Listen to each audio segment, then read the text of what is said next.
എല്ലാവർക്കും നമസ്കാരം. ഞാൻ സക്കീർ ഹുസൈനാണ്. ഇന്ന് 2026 12-ാം തീയതി തിങ്കളാഴ്ച. മാർക്കറ്റിനെ കുറിച്ച് പറയുകയാണെങ്കിൽ വളരെയധികം സംഭവ ബഹുലമായ ഒരു ദിവസം തന്നെയായിരുന്നു. അതായത് ഇന്ത്യയും അമേരിക്കയും തമ്മിൽ നാളെ വീണ്ടും താരിഫ് ചർച്ചകളിൽ ഏർപ്പെടുമെന്ന് ഇന്ത്യയിലുള്ള US അംബാസഡർ സെർജിയോ ഗോർ പറഞ്ഞു. അദ്ദേഹം മോദിയും ട്രംപും തമ്മിൽ ഇപ്പോഴും നല്ല സൗഹൃദത്തിലാണ്.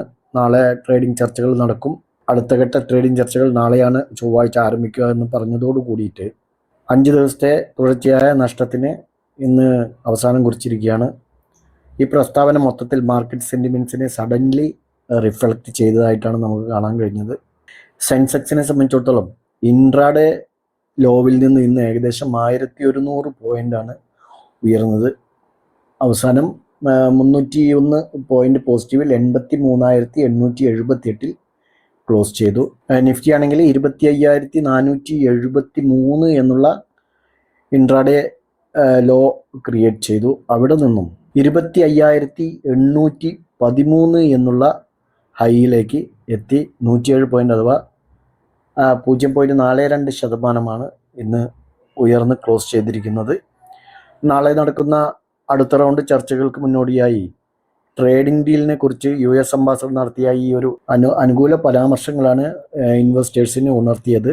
ഇന്ന് കോൾ ഇന്ത്യ, അതുപോലെ Tata steel, Asian paints, JSW steel, Hindalco, UltraTech cement, HUL, SBI, Tata consumer, ICICI bank, TCS, Adani enterprises, Nestle India, SBI life എന്നിവയാണ് ഏറ്റവും കൂടുതൽ നേട്ടമുണ്ടാക്കിയത്. 1% മുതൽ 3.4% വരെയാണ് ഇവ പോസിറ്റീവായിരിക്കുന്നത്. അതേസമയം Infosys, Bajaj finance, Tata motors, PV, Bajaj auto, Eicher motors, Shriram finance, HDFC bank, BEL എന്നിവയാണ് ഏറ്റവും കൂടുതൽ നഷ്ടം നേരിട്ട സ്റ്റോക്കുകളും. എന്നിരുന്നാലും ബ്രോഡർ മാർക്കറ്റിലേക്ക് വരുമ്പോൾ നിഫ്റ്റി മിഡ് ക്യാപ്പ്, അതുപോലെ തന്നെ നിഫ്റ്റി സ്മോൾ ക്യാപ്പും ഇടുകയാണ് ചെയ്തിരിക്കുന്നത്. മിഡ് ക്യാപ്പ് 0.05%, സ്മോൾ ക്യാപ്പ് 0.52% ഇടുകയാണ് ചെയ്തത്. ഫിനാൻഷ്യൽ സോണിൽ നോക്കുകയാണെങ്കിൽ ഡിസംബർ മാസത്തെ റീറ്റെയിൽ ഇൻഫ്ലേഷൻ ഇന്ന് പുറത്തിറങ്ങും. കൂടാതെ 2026 ഫെബ്രുവരി 1 കേന്ദ്ര ബജറ്റ് അവതരിപ്പിക്കുക, ഞായറാഴ്ചയാണ്. സെക്ടറൽ വൈസ് നോക്കുകയാണെങ്കിൽ Nifty metal 2%, Nifty PSU bank, Nifty FMCG എന്നിവ 0.6%, നിഫ്റ്റി ബാങ്ക് 0.5% ഇന്ന് പോസിറ്റീവിലാണ് ക്ലോസ് ചെയ്തിരിക്കുന്നത്. മറുവശത്ത് നിഫ്റ്റി റിയാലിറ്റി 1.2%, നിഫ്റ്റി ഫാർമ 0.4% ഇടുകയാണ് ചെയ്തിരിക്കുന്നത്. അതേസമയം അമേരിക്കൻ പ്രസിഡന്റ് ഡൊണാൾഡ് ട്രംപും ഫെഡറൽ റിസർവ് അതായത് ചെയർമാൻ ജെറോം പവലും തമ്മിലുള്ള തർക്കം ഇപ്പോൾ വളരെ ഗുരുതരമായ ഒരു ഘട്ടത്തിലാണുള്ളത്. ഫെഡറൽ റിസർവ് ആസ്ഥാനത്തിൻ്റെ നവീകരണത്തിന് അത് പുതുക്കിമോടുന്നതിനായി $2.5 ബില്യൺ ചെലവാക്കിയതുമായി ബന്ധപ്പെട്ട് പവൽ കോൺഗ്രസിൽ തെറ്റായി മൊഴി നൽകി എന്നാണ് കേസ്. ആ കേസിൽ അമേരിക്കൻ നീതിന്യായ വകുപ്പ്, അതായത് ഡിപ്പാർട്ട്മെൻറ്റ് ഓഫ് ജസ്റ്റിസ്, ക്രിമിനൽ അന്വേഷണം പവലിനെതിരെ ആരംഭിച്ചിരിക്കുകയാണ്. ഈ തർക്കം കാരണമാണ് അമേരിക്കൻ ഡോളറിൻ്റെ മൂല്യം ഇടുകയും സ്വർണ്ണവില സർവകാല റെക്കോർഡിലേക്ക് ഉയരുകയും ചെയ്തിരിക്കുന്നത്. 4,618 എന്നുള്ള ഔൺസിന് $4,618 കുതിച്ചുയർന്നു എന്ന് തന്നെ പറയാം. ഇപ്പോഴും താഴത്തേക്ക് വരുന്നതായിട്ടുള്ള യാതൊരു ലക്ഷണവും ഗോൾഡിൽ നിലവിലില്ല. ചെറിയ ക്യാൻഡിലുകൾ വരിക എന്നല്ലാതെ കണ്ടിന്യൂ ബൈ സൈഡിലേക്ക് തന്നെ പോയിരിക്കുകയാണ്. ഇത്തരത്തിൽ പോയി കഴിഞ്ഞാൽ സ്വർണ്ണവില എത്രത്തോളം എത്തുമെന്നുള്ളത് ആർക്കും ഊഹിക്കാൻ കഴിയാത്തൊരു സാഹചര്യത്തിലാണുള്ളത്. അതോടൊപ്പം തന്നെ അമേരിക്കൻ മാർക്കറ്റിൽ S&P 500ഉം നാസ്ഡാക്കും അതിൻ്റെ ഫ്യൂച്ചേഴ്സ് വലിയ ഇടിവാണ് രേഖപ്പെടുത്തിയിരിക്കുന്നത്. ചുരുക്കത്തിൽ അമേരിക്ക പവലിനെതിരെയുള്ള ക്രിമിനൽ അന്വേഷണം ആ ഒരു വാർത്ത പുറത്തു വന്നതോടെ വേൾഡ് ഇൻവെസ്റ്റേഴ്സ് മൊത്തത്തിൽ ഒരു ജാഗ്രതയിലാണ്. മാർക്കറ്റിൽ ഇപ്പോൾ അവർ വെയിറ്റ് ആൻഡ് വാച്ച് എന്ന നിലപാടാണ് ഇപ്പോൾ സ്വീകരിച്ചിരിക്കുന്നത്. നിഫ്റ്റിയെ സംബന്ധിച്ചിടത്തോളം ആദ്യ ട്രേഡിംഗ് സമയം തന്നെ സെല്ലിംഗ് പ്രഷറായിരുന്നു ഒരു വലിയ, കാരണം ഇത്തരത്തിലുള്ള വാർത്ത വന്നതോട് കൂടിയിട്ട് പിന്നെ ഒന്നും ആലോചിക്കാനില്ലല്ലോ, കണ്ണടച്ച് സെല്ലിംഗ് അല്ലേ. അപ്പോൾ സെല്ലിംഗ് പ്രഷർ തന്നെയായിരുന്നു. പക്ഷേ 25,500 താഴെ വരെ പോയി. 25,500 എന്നുള്ളത് ഒരു സ്ട്രോങ് സപ്പോർട്ട് സോണാണ്. എന്നാൽ അതിനും താഴെ 100-ഡേ EMAയും മറികടന്ന് 25,473 എന്നുള്ള നിലയിലേക്ക് എത്തി.